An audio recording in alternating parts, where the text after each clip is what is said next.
Vamos abrir as nossas Bíblias em Efésios, capítulo 4. Epístola de Paulo aos Efésios, capítulo 4. Sendo hoje o último dia de conferência, eu quero agradecer a você.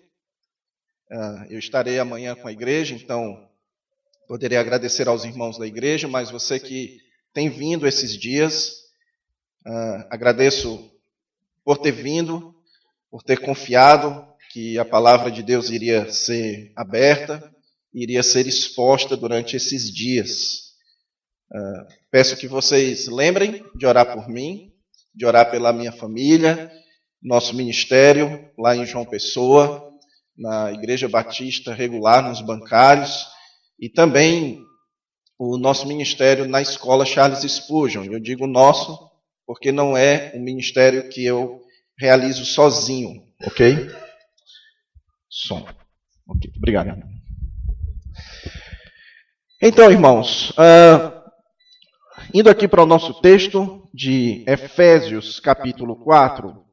Hoje pela manhã, nós vimos a primeira parte do capítulo 4 da Epístola de Paulo aos Efésios, onde o apóstolo Paulo começa a tratar a respeito da consequência prática da nossa nova identidade em Cristo. Versículo 1 do capítulo 4, o apóstolo Paulo diz: rogo-lhes que vivam de maneira digna da vocação que receberam.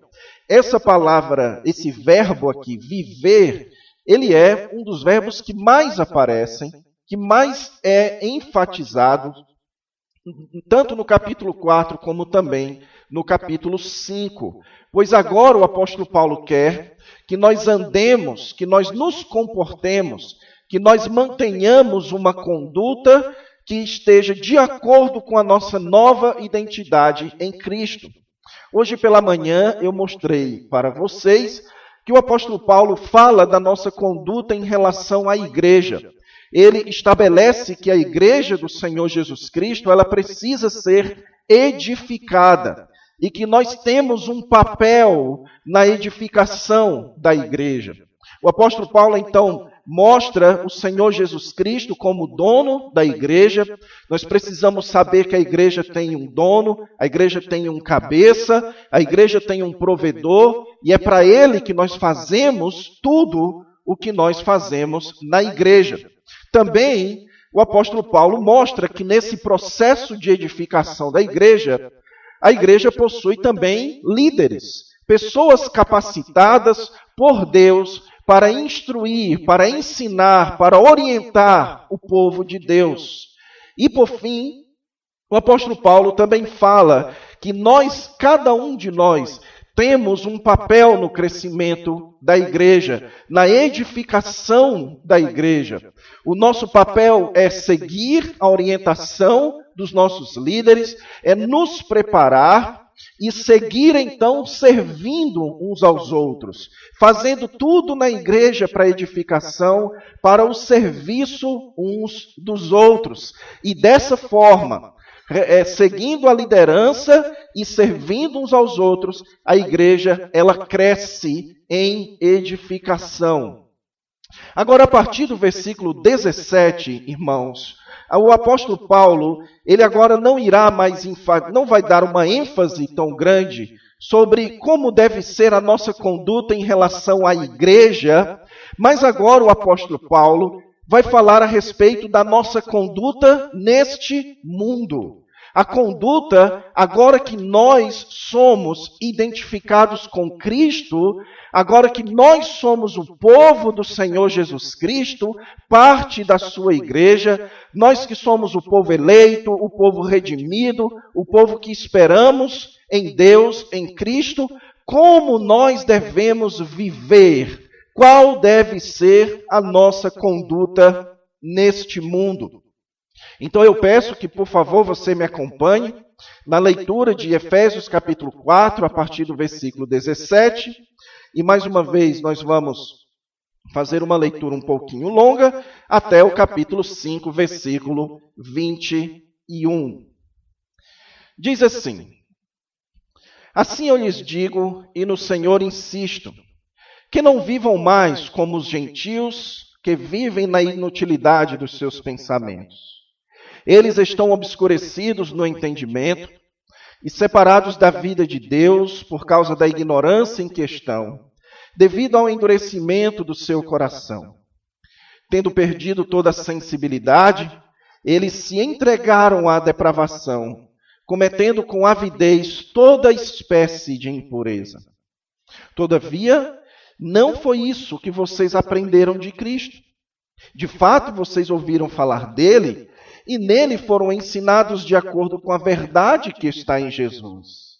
Quanto à antiga maneira de viver, vocês foram ensinados a despir-se do velho homem, que se corrompe por desejos enganosos, a serem renovados no modo de pensar e a revestir-se do novo homem, criado para ser semelhante a Deus em justiça e em santidade provenientes da verdade. Portanto, cada um de vocês deve abandonar a mentira e falar a verdade ao seu próximo, pois todos somos membros de um mesmo corpo. Quando vocês ficarem irados, não pequem. Apaziguem a sua ira antes que o sol se ponha e não deem lugar ao diabo. O que furtava, não furte mais. Antes trabalhe fazendo algo de útil com as mãos, para que tenha o que repartir com quem estiver em necessidade. Nenhuma palavra torpe saia da boca de vocês, mas apenas a que for útil para edificar os outros, conforme a necessidade, para que conceda graça aos que ouvem. Não entristeçam o Espírito Santo de Deus, com o qual vocês foram selados para o dia da redenção. Livrem-se de toda amargura, indignação e ira, gritaria e calúnia, bem como de toda maldade. Sejam bondosos e compassivos uns para com os outros, perdoando-se mutuamente, assim como Deus os perdoou em Cristo. Portanto, sejam imitadores de Deus como filhos amados e vivam em amor, como também Cristo nos amou e se entregou por nós como oferta e sacrifício de aroma agradável a Deus. Entre vocês não deve haver nem sequer menção de imoralidade sexual, como também de nenhuma espécie de impureza e de cobiça, pois essas coisas não são próprias para os santos.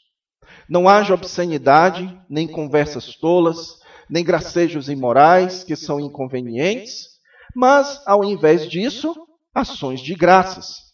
Porque vocês podem estar certos disto: nenhum imoral, ou impuro, ou ganancioso que é idólatra, tem herança no reino de Cristo e de Deus. Ninguém os engane com palavras tolas, pois é por causa dessas coisas que vem a ira de Deus sobre os que vivem na desobediência. Portanto, não participem com eles dessas coisas, porque outrora vocês eram trevas, mas agora são luz no Senhor. Vivam como filhos da luz, pois o fruto da luz consiste em toda bondade, justiça e verdade, e aprendam a discernir o que é agradável ao Senhor.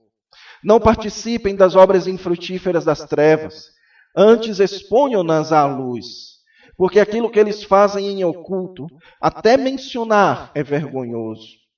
Mas tudo que é exposto pela luz torna-se visível, pois a luz torna visíveis todas as coisas. Por isso é que foi dito: desperta, ó tu que dormes, levanta-te dentre os mortos e Cristo resplandecerá sobre ti. Tenham cuidado com a maneira como vocês vivem, que não seja como insensatos, mas como sábios, aproveitando ao máximo cada oportunidade, porque os dias são maus. Portanto, não sejam insensatos, mas procurem compreender qual é a vontade do Senhor. Não se embriaguem com vinho, que leva à libertinagem, mas deixem-se encher pelo Espírito, falando entre si com salmos, hinos e cânticos espirituais, cantando e louvando de coração ao Senhor, dando graças constantemente a Deus Pai por todas as coisas, em nome de nosso Senhor Jesus Cristo. Sujeitem-se uns aos outros por temor a Cristo. Amado Deus, nós mais uma vez chegamos na Tua presença, com os corações aquecidos pela Tua obra, pela Tua palavra, pelo que Tu és, ó Deus. Agora nós te pedimos que o Senhor traga luz para as nossas mentes por intermédio da Tua palavra. Me ajuda, Senhor, a não atrapalhar o ensino da Tua palavra. Que eu seja um canal fluido de orientação vinda de Ti, Senhor. E que essa orientação chegue em corações prontos para frutificar para a Tua glória. Em nome de Jesus é que nós oramos. Amém. Irmãos, como eu já devo ter comentado aqui com vocês, ou pelo menos alguns de vocês, eu tive a oportunidade de ser missionário no Rio Grande do Sul, e eu passei quase 6 anos lá no Rio Grande do Sul como missionário. E tem uma coisa, uma característica interessante do povo gaúcho, pelo menos das regiões que eu morava, é que o povo gaúcho ele preza muito pela informalidade. Então foi bem estranho para mim no começo, quando chegava a hora do culto e os irmãos chegavam de calção de basquete para o culto. E aquilo era estranho para mim no começo, mas depois eu acabei me acostumando com aquela informalidade. Então, sempre que havia uma festa de aniversário, o traje era informal. Sempre que tinha um culto, informal. Sempre todo o mais informal dentro dos limites possíveis. E então eu fui embora para João Pessoa, eu e a minha esposa. Poucas semanas depois que eu cheguei em João Pessoa, nós recebemos um convite para ir para um aniversário de uma criança da igreja. De uma criança de 1 ano, aniversário de 1 ano de uma criança da igreja. E o convite dizia que o aniversário ia ser num salão de festa de um prédio. Eu acho que aqui em Boa Vista vocês não sabem o que é salão de festa de prédio, né? Porque não tem prédio aqui. É um lugar que tem nos prédios que as pessoas fazem festa, certo? Desculpa a piada de cearense aqui com vocês. Mas, enfim, eu, acostumado com informalidade, salão de festa, aniversário de criança, o que foi que eu fiz? Coloquei uma camiseta simples, uma calça jeans, um tênis, a minha esposa uma roupa bem simples, e aí fomos para o aniversário. Quando a gente chega no aniversário, a avó da criança estava com um vestido longo.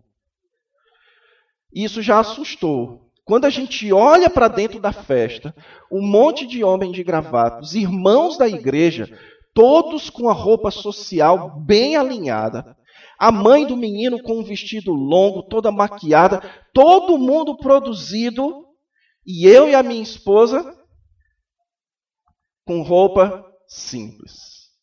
Quando você chega num lugar onde o que você deveria vestir era de uma forma e você está vestido de outro, como é que você se sente? Você se sente mal, é ou não é? Você se sente deslocado, você se sente que as coisas não estão como deveria. Você não está vivendo, ou você não está vestido como você deveria se vestir. Você está passando vergonha. Foi o meu caso e o da minha esposa. Mas a lição ficou, certo? Não vá para aniversário de criança, porque você vai ter que comprar uma roupa chique para ir para o aniversário da criança. Enfim, o texto que nós acabamos de ler, meus irmãos, ele trata exatamente dessa questão que eu ilustrei aqui para vocês. O apóstolo Paulo, que já havia ilustrado a igreja como um prédio, a igreja como um corpo, agora ele vai ilustrar a nossa conduta de acordo com a nossa identidade como uma roupa.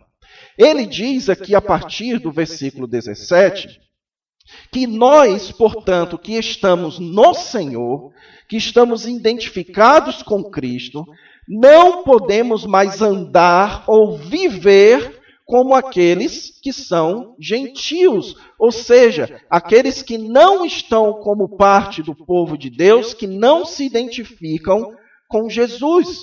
Porque são pessoas que têm uma prática de vida inútil. eles não pensam de maneira útil, eles pensam, eles andam em inutilidade. O seu entendimento a respeito do que é certo, do que é errado, eles não têm entendimento, eles são obscurecidos. E o apóstolo Paulo diz que eles são separados da vida de Deus. Lembram do capítulo 2 que o apóstolo Paulo diz: vocês gentios estavam separados da comunidade de Israel? Agora ele está dizendo que a comunidade de Deus é a igreja. E eles estão separados da vida de Deus porque eles vivem em ignorância. Eles vivem com seu coração endurecido diante de Deus. E eles, portanto, como eles perderam a sensibilidade, eles agora vivem de maneira pecaminosa, depravada e impura.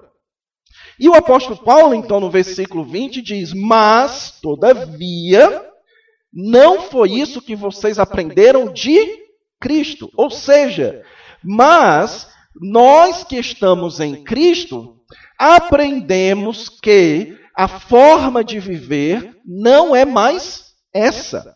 É uma outra forma. Vocês aprenderam, vocês foram ensinados de acordo com a verdade de Jesus, que o apóstolo Paulo se refere aqui ao Evangelho. Que agora no Evangelho nós adquirimos uma nova forma de viver e que o povo daquela região de Éfeso já havia aprendido sobre isso. E então o apóstolo Paulo chega no versículo 22 e usa a ilustração da roupa, que eles haviam aprendido que eles deveriam se despir da roupa do velho homem e se vestir da roupa de um novo homem. É como se eles deveriam tirar a farda que identificava eles como pessoas que não têm Deus em suas vidas. E vestir, então, uma farda, um fardamento que os identifica como alguém que está com Deus. Ele diz aqui que esse velho homem se corrompe pelos seus desejos pecaminosos e que nós devemos, então, nos revestir do novo homem, criado para ser semelhante a Deus em justiça e em santidade, provenientes do Evangelho. Então, o que o apóstolo Paulo está dizendo, meus irmãos, é que se você é um crente, se você é unido a Cristo, se você se identifica com Jesus, mas você ainda veste uma roupa, você ainda mantém uma conduta que é característica de quem não tem Cristo em sua vida, você deve se sentir como eu e minha esposa nos sentimos nessa festa de aniversário. Deslocado. Por quê? Porque a roupa adequada de quem se identifica com Cristo é uma roupa que expressa Jesus. É uma roupa que mostra que nós pertencemos a Jesus. É essa a roupa que Deus espera que você vista agora que você se identifica com o Senhor Jesus Cristo. Então, o ensino central dessa sessão que eu li para vocês, meus irmãos, é o seguinte, que a nossa nova identidade em Cristo deve provocar uma nova conduta neste mundo. Se você agora se identifica com Jesus, a sua vida ela não melhorou. Não é que você agora vai mudar algumas coisinhas. Não. A sua vida agora foi transformada. Existe uma roupa que tem que ser deixada para trás e uma roupa nova que precisa ser vestida. Existe uma conduta que deve ser deixada para trás e uma nova conduta que deve ser assumida. E assim como o apóstolo Paulo faz em outros textos, que era uma característica do estilo judaico, o apóstolo Paulo apresenta 3 áreas em que a nossa conduta precisa ser nova. Em primeiro lugar, nossa nova identidade em Cristo produz em nós uma nova conduta em relação às outras pessoas.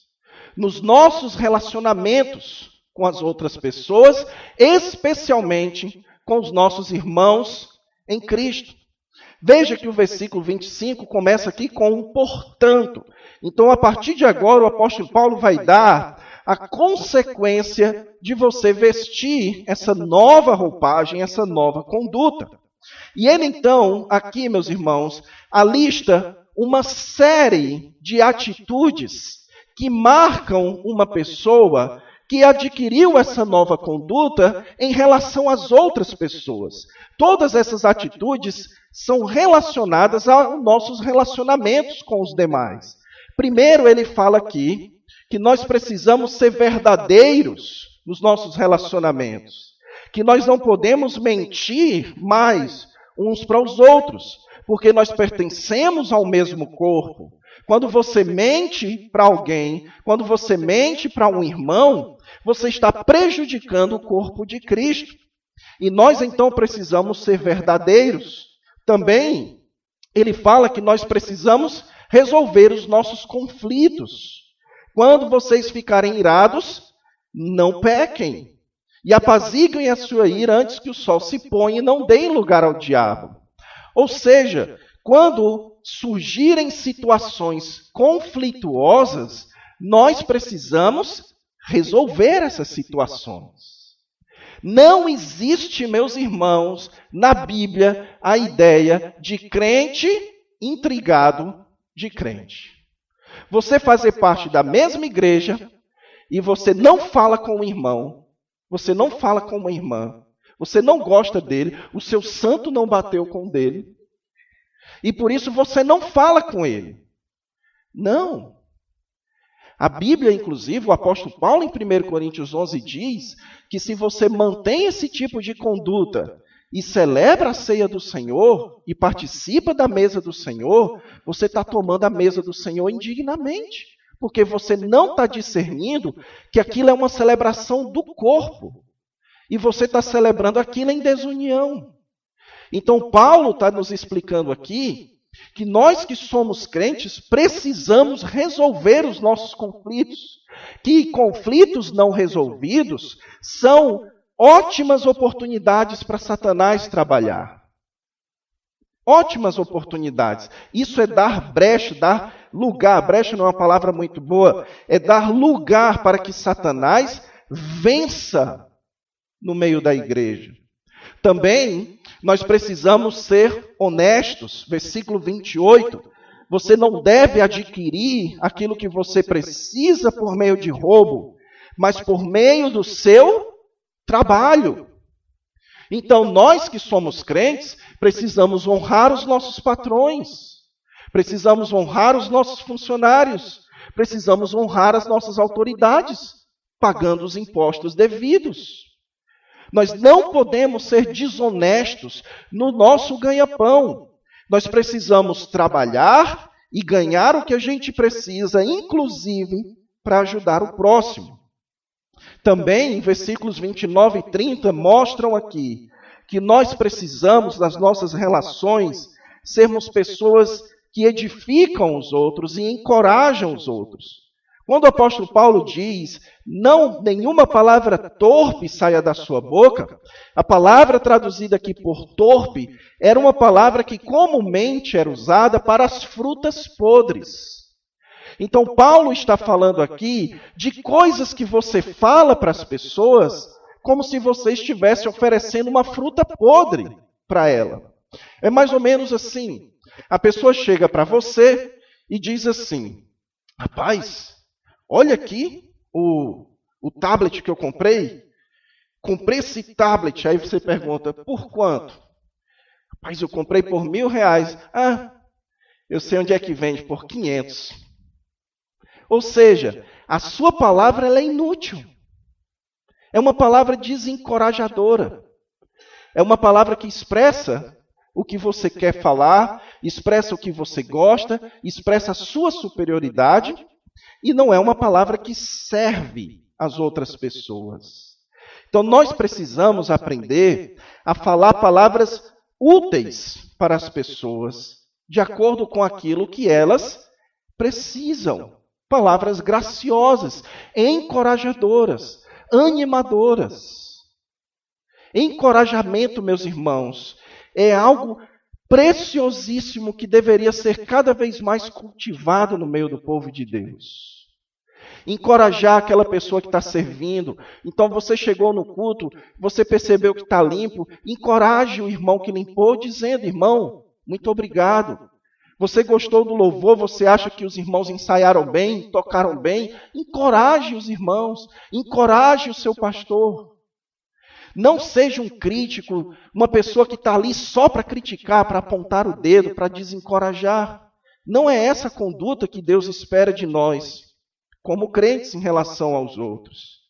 Ele diz aqui: não entristeçais o Espírito Santo de Deus, com o qual vocês foram selados. Como é que a gente entristece o Espírito, irmãos? Entristecendo as pessoas. Quando nós desencorajamos as pessoas, nós estamos desencorajando a ação do Espírito Santo. Nós estamos evitando que o Espírito Santo produza frutos. Então nós precisamos ser pessoas que animam, que encorajam, que elogiam. É aquele ditado, né? Vamos aplicar para o meio, para nossa vida, que a gente tem que elogiar em público e criticar em particular? Não.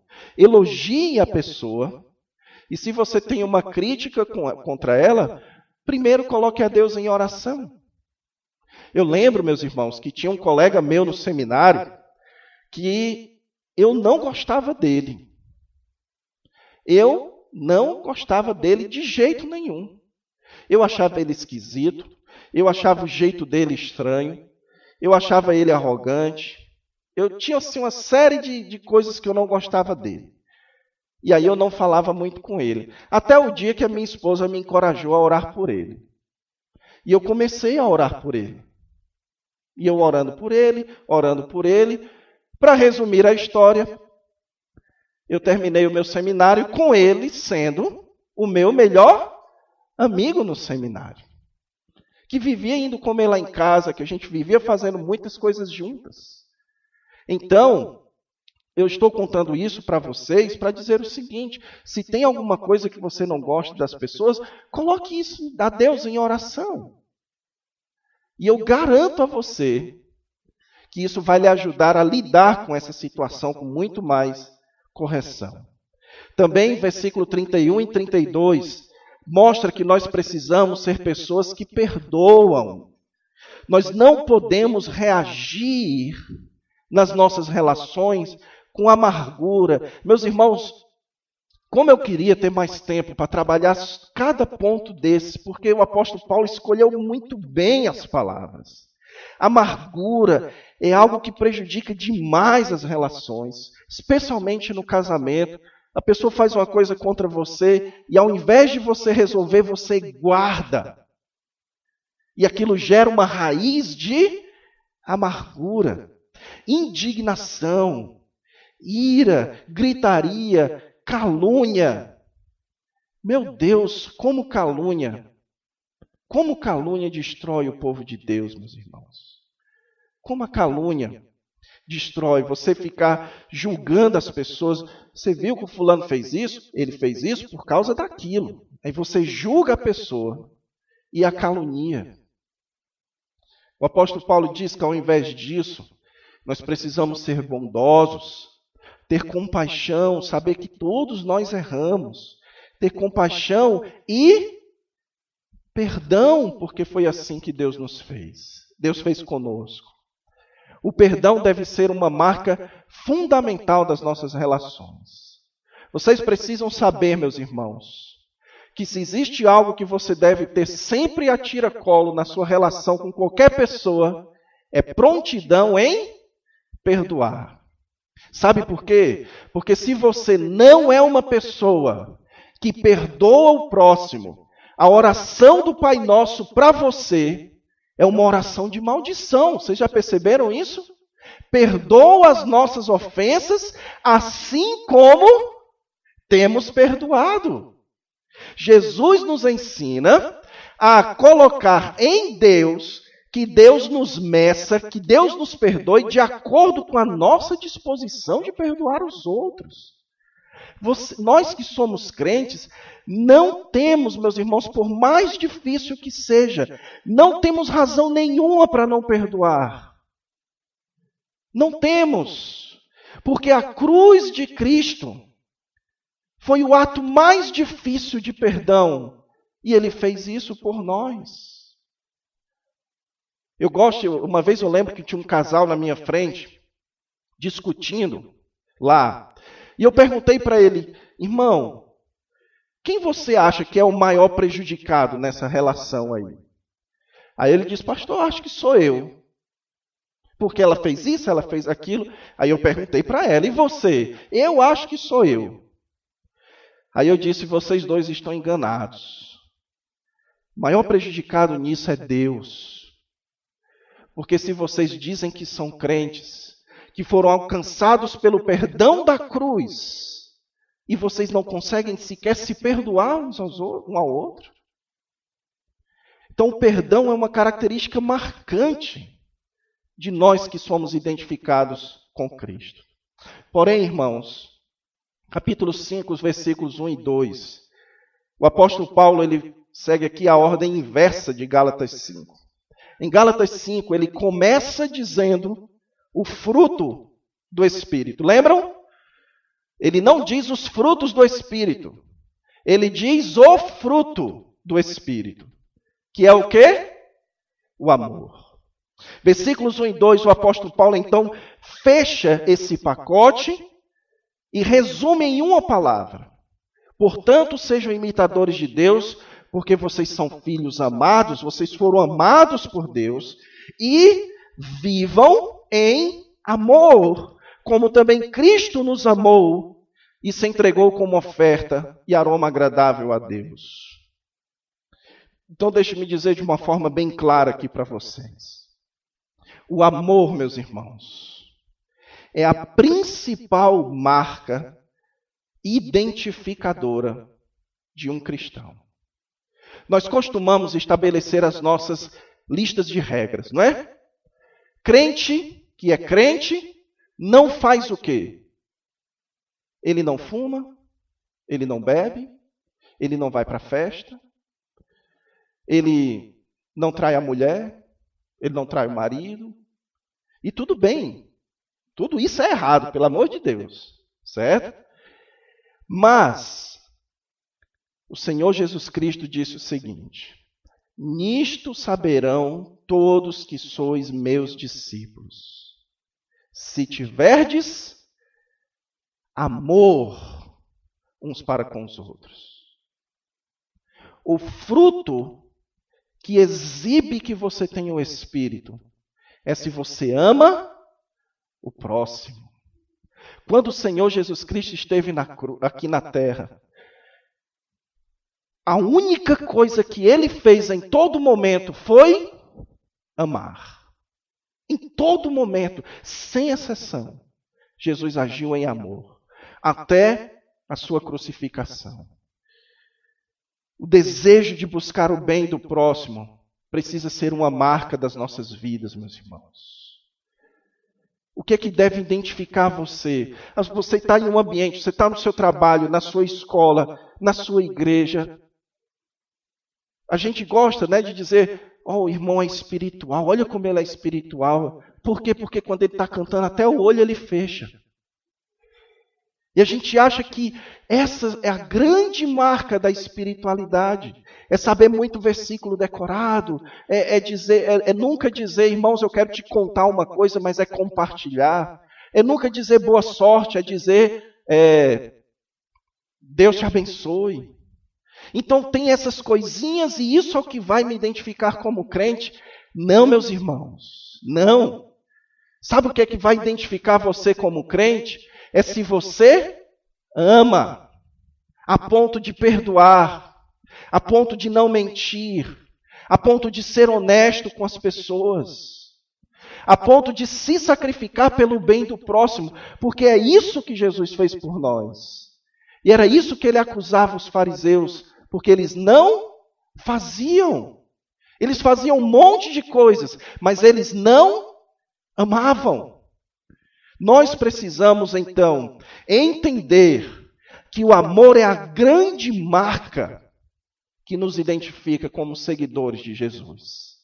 Seja alguém que ama o seu patrão, o seu funcionário, a sua esposa, o seu marido, o seu filho, o seu pastor, os seus irmãos na igreja, o seu vizinho. Seja alguém que trata bem as pessoas, que quer o bem das pessoas, que se esforça por satisfazer as necessidades das pessoas. Sabe por quê, meus irmãos, que o cristianismo é a religião, digamos assim, mais poderosa da história? Pelo poder de Deus, mas porque nós somos o povo que ama. Nós não somos pessoas que estamos apenas interessados em garantir a nossa ida para o céu. Nós estamos interessados também que outras pessoas recebam o amor de Deus e se prostrem a Deus também. Nós somos interessados nos outros. Nós somos o povo que ama. Então cultive o amor na sua vida. Se você ama o próximo, você não mente, você resolve conflito, você é honesto, você é encorajador, você perdoa. Então, primeira peça dessa nova roupa é uma nova conduta em relação às outras pessoas. Em segundo lugar, nós que somos identificados com Cristo também precisamos ter uma nova conduta em relação a Deus, a nossa relação com o nosso Deus. A partir do versículo 3, irmãos, o apóstolo Paulo vai citar uma série de práticas pecaminosas dos gentios, dos descrentes, que eram relacionadas às suas atitudes religiosas. Mais para frente, veja, por exemplo, o versículo 3, ele fala aqui de imoralidade sexual, e mais para frente ele explica que tipo de prática imoral era essa. Ele diz aqui no versículo 12, porque aquilo que eles fazem em oculto, até mencionar é vergonhoso. Aqui Paulo está apontando as religiões da sua época, que eram religiões que eram focadas naquilo que eles faziam no privado, no escondido, eram as chamadas religiões de mistério, e que dentro das suas reuniões eles praticavam os mais absurdos de imoralidade possível, e eles tinham crenças religiosas, como, por exemplo, a ideia de que o corpo, aquilo que você faz no corpo, é irrelevante. Então, se aquilo que você faz no corpo é irrelevante, você pode fazer o que você quiser com o seu corpo, porque o importante é a alma. Isso ficou para trás, né? Não existe mais não hoje em dia. Claro que existe. Faça o que você quiser com o seu corpo, porque o importante é ser feliz. Isso é uma versão século XXI daquilo que Paulo está falando aqui. Então ele descreve que aquelas pessoas praticavam imoralidade sexual, impureza, cobiça, e ele fala aqui de obscenidades, conversas tolas, gracejos imorais, ou seja, ele alista aqui essas práticas pagãs, tanto na questão dos atos imorais, quanto na questão das falas imorais. Ele diz que eles eram imorais sexualmente, eles cobiçavam, eles eram impuros nos seus atos, mas na sua fala também eles eram imorais.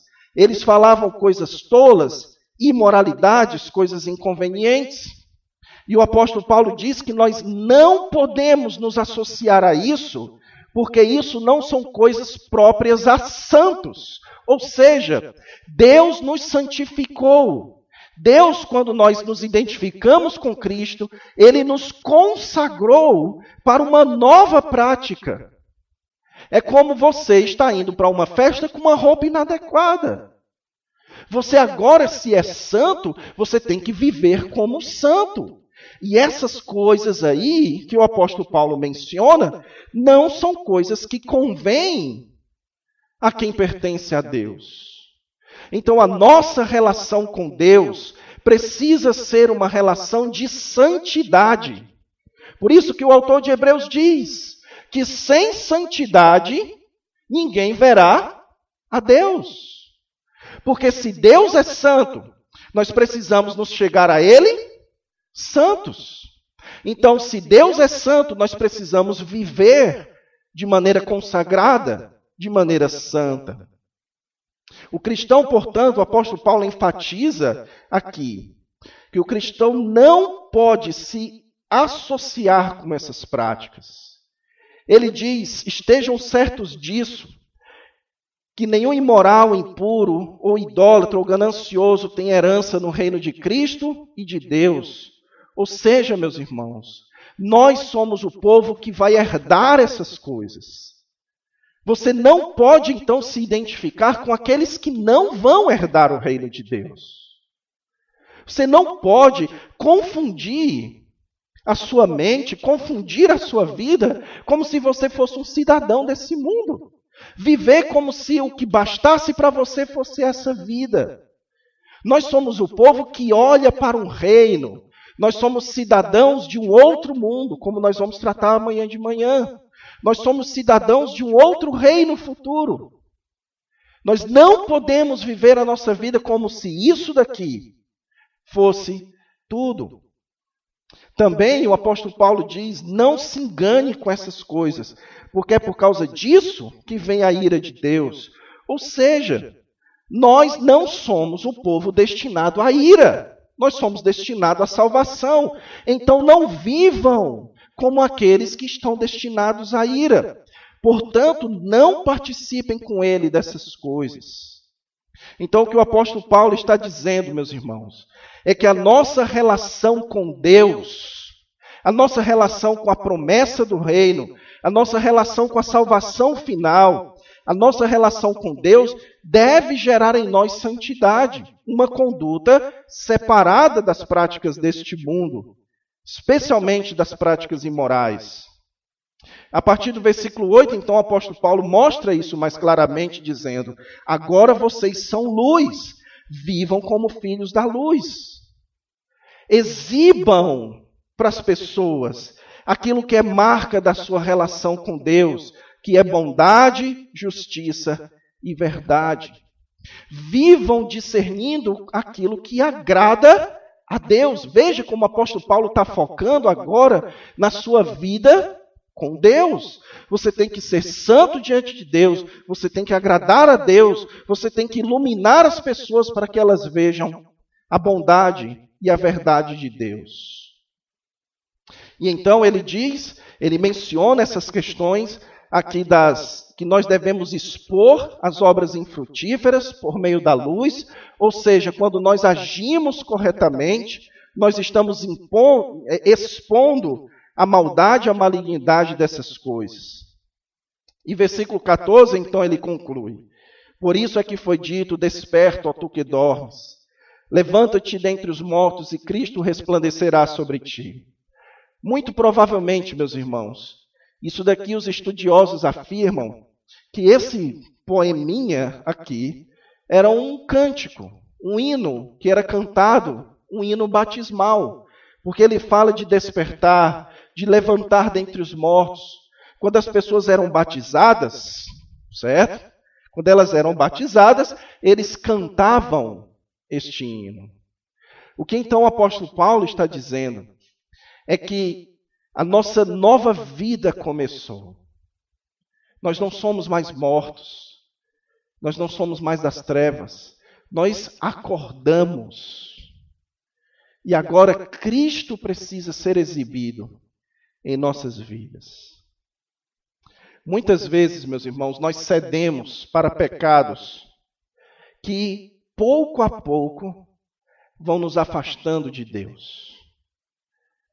E muitas vezes a gente faz isso se enganando, dizendo assim: não tem problema nenhum, é só isso daqui.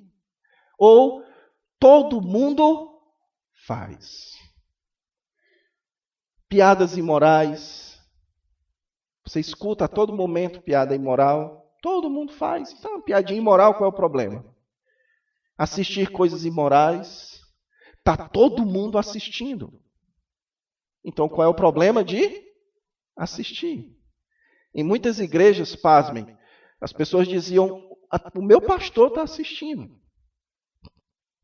Então qual é o problema assistir?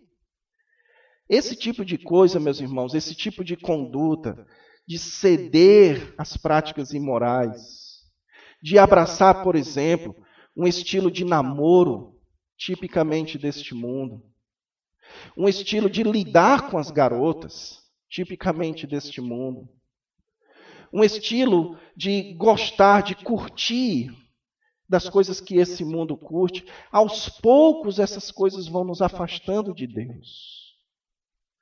Porque nós não estamos vivendo em santidade. Quer um outro exemplo? As redes sociais. É quase que uma guerra perdida, talvez nem iniciada. Todo mundo faz. É perfeitamente aceitável, é socialmente aceitável exibir vaidade nas redes sociais. Todo mundo exibe vaidade nas redes sociais. Todo mundo. Mas a pergunta que eu faço para vocês é: Deus daria like nas suas publicações? Você, nas suas redes sociais, você identifica-se como um seguidor de Cristo? As pessoas podem perceber isso por intermédio das suas fotos, das suas postagens? Elas podem perceber isso? Eu vou dar um exemplo, irmãos. Eu não gosto de dar exemplos pessoais, mas uma coisa que me fazia muito mal, mas me fazia bem, era o seguinte. Eu descobri que o pastor Joveci gosta de um mesmo seriado que eu gosto. Um seriado chamado This Is Us. E eu gosto tanto desse seriado que eu entrei num grupo de discussão do seriado. E aí eu fiz uma postagem comentando um fato no seriado e uma pessoa não gostou do meu comentário. E então, imediatamente, ela fez um comentário contra mim e disse assim: só podia ser pastor. Só podia ser moralista. E começou a me atacar. Isso na hora me fez muito mal, mas depois eu pensei: que legal que ela identifica na minha rede social que o meu compromisso é com Deus. O meu compromisso é com a obra de Deus. Pode ser que ela interprete da pior forma possível, mas eu pergunto, meus irmãos, com que nós nos associamos? Que estilo de vida nós temos levado? Que tipo de prática nós temos cultivado no nosso dia a dia? São práticas que agradam a Deus e que, portanto, nos aproximam dele, ou são práticas que simplesmente servem para satisfazer os nossos desejos pecaminosos da imoralidade, da vaidade, da arrogância, da ganância? É impressionante. É impressionante. Hoje em dia não basta mais ter iPhone. Você tem que tirar foto com a maçã no espelho, que tem que se exibir. É assim, meus irmãos. Todo mundo se exibe. Se todo mundo se exibe, então eu vou também me exibir. E o que Paulo está dizendo aqui que é o contrário disso. Se está todo mundo fazendo isso, vá no caminho oposto. Vá no caminho do que agrada a Deus.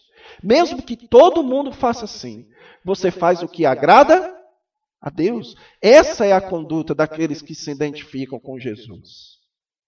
E em último lugar, meus irmãos, nós também precisamos cultivar uma nova conduta em relação a nós mesmos. Os 3 âmbitos dos relacionamentos: com os outros, com Deus e conosco, consigo mesmo.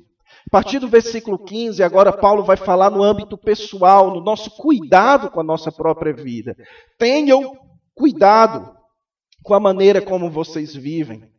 E então ele diz aqui que nós precisamos viver de maneira sábia e de maneira sensata. Ou seja, nós precisamos aprender a ser pessoas que tomam boas decisões. Que uma das marcas do crente, daquela pessoa que se identifica com Cristo, é que ele toma boas decisões para a sua vida. Ele é uma pessoa que sabe conduzir a sua vida em um caminho correto, em um caminho bom, em um caminho sábio. É como, por exemplo, o momento em que o jovem tem que escolher uma jovem para casar. Como é que ele vai tomar essa decisão? Quais critérios ele vai utilizar? Ele precisa de sabedoria na hora de escolher o que vai fazer no seu trabalho, na hora de escolher como se comportar na igreja. Nós precisamos ser pessoas sábias. E o apóstolo Paulo diz que nós precisamos ser assim porque os dias são maus. Se você toma uma decisão errada, você vai sofrer as consequências. É ou não é? Meus irmãos, as maiores enrascadas que a gente se mete na nossa vida é por culpa das nossas decisões. É porque a gente não sabe escolher com quem a gente vai andar, com quem a gente vai namorar, com quem a gente vai casar, o emprego que a gente vai arranjar. Nós somos pessoas perdidas, sem sabedoria, e tomamos más decisões motivadas por pecado, por impulsos, por sermos pessoas obstinadas, teimosas. Usamos uma série de critérios pecaminosos e depois nos damos mal, porque os dias são maus. Então o apóstolo Paulo vai explicar como é que você pode cuidar bem da sua vida. Ele diz, não sejam insensatos, mas procurem compreender qual a vontade do Senhor. Que vontade do Senhor é essa que ele está falando aqui? Não é, meus irmãos, uma vontade do Senhor que você não pode compreender. Por exemplo, você sabe qual é a vontade do Senhor para daqui 5 anos na sua vida? Você sabe? Não. E se você orar pedindo a Deus, Senhor, qual é a tua vontade para daqui a 5 anos na minha vida? Deus vai lhe dizer? Muito provavelmente, quase certamente, não. Certo? Então não é essa vontade de Deus que ele está falando. Que vontade de Deus é essa que ele está falando? A Bíblia. Procurem compreender o que Deus quer da sua vida. Sabe por que nós tomamos decisões que nos metem enrascadas? Porque nós somos pessoas de duro coração e não queremos ouvir o que Deus tem a dizer. Não queremos ouvir a sabedoria do Senhor Jesus Cristo, o ensino que Deus deixou para nos guiar. Então, para cuidarmos bem da nossa vida, nós precisamos ser pessoas sábias, guiadas pelas Escrituras. Mas também nós precisamos ser pessoas cheias do Espírito Santo. Não se embriaguem com vinho, que leva a práticas, e aqui o apóstolo Paulo está mais uma vez se referindo a essas práticas libertinas. Ele diz que nós não podemos ser pessoas influenciadas por esses desejos libertinos, mas influenciadas pelo Espírito Santo. Então, para que você conduza a sua vida corretamente, você precisa ser alguém sábio e cheio do Espírito Santo. Pastor, como é que eu posso ser alguém cheio do Espírito Santo, pastor? Isso não é coisa de pentecostal, não? Não, não é. Não é. Você pode ser alguém cheio do Espírito Santo. Sabe como? Paulo diz aqui. Falando entre si, com salmos, hinos e cânticos espirituais. Ou seja, quando nós somos pessoas que nos edificamos. Quando nós compartilhamos as coisas de Deus uns com os outros. Isso nos enche do Espírito. Também, ele diz, cantando e louvando de coração ao Senhor. Então, quando a gente fala de Deus, quando a gente louva a Deus, dando graças constantemente a Deus, ou seja, dar graças é um sinônimo para oração. Então, ele fala aqui de falar, ele fala aqui de louvar, ele fala aqui de orar, e versículo 21, sujeitem-se uns aos outros, ou seja, ele fala aqui de servir. Então, você quer ser alguém cheio do Espírito? Então, aprenda sobre Deus, louve a Deus, ore a Deus, sirva aos irmãos. E isso vai deixar você uma pessoa bem espiritual. E tudo isso, meus irmãos, é no contexto da igreja. Vocês perceberam? Falando entre si, dando graças por todas as coisas, sujeitando uns aos outros. O que Paulo está dizendo é que você precisa da igreja para viver bem.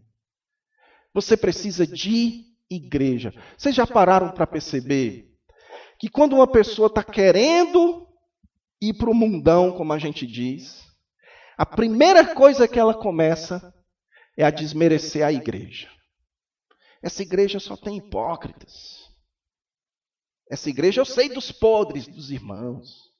O pastor fala isso, mas ele não faz. Começa a desmerecer a igreja para justificar o seu desejo de ir para o mundo. Sabe por quê? Porque a igreja é um ambiente que nos constrange a vivermos para Deus. Vocês já foram num retiro e saíram do retiro assim, bem animados para servir a Deus? Já aconteceu com vocês? Já? Por que isso acontece quando a gente vai para um retiro? Porque em nenhum outro ambiente nós podemos estar mais juntos e se parece mais com o que nós vamos desfrutar na glória do que um ambiente onde os crentes estão tudo junto, dormindo junto, comendo junto, vivendo junto. Dá umas confusão, mas também traz muita edificação, muito encorajamento, muito ânimo. Muitas das decisões, das melhores decisões que eu tomei na vida, eu tomei em acampamento, em retiro. Eu estava aqui enquanto o irmão Carlos Cider cantava, lembrando que foi por causa de uma música do Grupo Logos que eu entendi que estava na hora de eu ir para a obra de Deus. Ou seja, um irmão louvando a Deus, isso me ajudou a tomar uma decisão para a minha vida. Na igreja você então aprende como se deve tratar as pessoas, como se deve escolher um marido, uma esposa. Aproveitem isso, meus irmãos. Desfrutem disso. Isso é importante para vocês. Vocês precisam da igreja. Nós precisamos da igreja. Com todos os defeitos, a gente precisa dos defeitos também, para poder exercer o perdão. A igreja é parte essencial da nossa conduta cristã. Como eu disse hoje de manhã, não existe crente carreira solo. Não existe. Nosso lugar é na igreja do Senhor Jesus Cristo, aprendendo, louvando, orando com os irmãos e servindo uns aos outros. Então, nós que nos identificamos com o Senhor Jesus Cristo, precisamos de uma nova conduta neste mundo. Uma nova conduta em relação aos outros, uma nova conduta em relação a Deus e uma nova conduta em relação a nós mesmos. Amém? Santo Deus, obrigado pela palavra que foi pregada aqui nessa noite. Somos gratos a Ti, ó Deus, porque não fomos perseguidos, não fomos coagidos. O Senhor permite que nós vivamos em um país livre e podemos abertamente aprender juntos. E o que eu te peço, ó Deus, agora, é que a começar em mim, nos ajuda a viver em novidade de vida. Nos ajuda especialmente, ó Deus, a viver em amor. Amor a Ti e amor aos nossos irmãos. É o que nós te pedimos em nome de Jesus. Amém.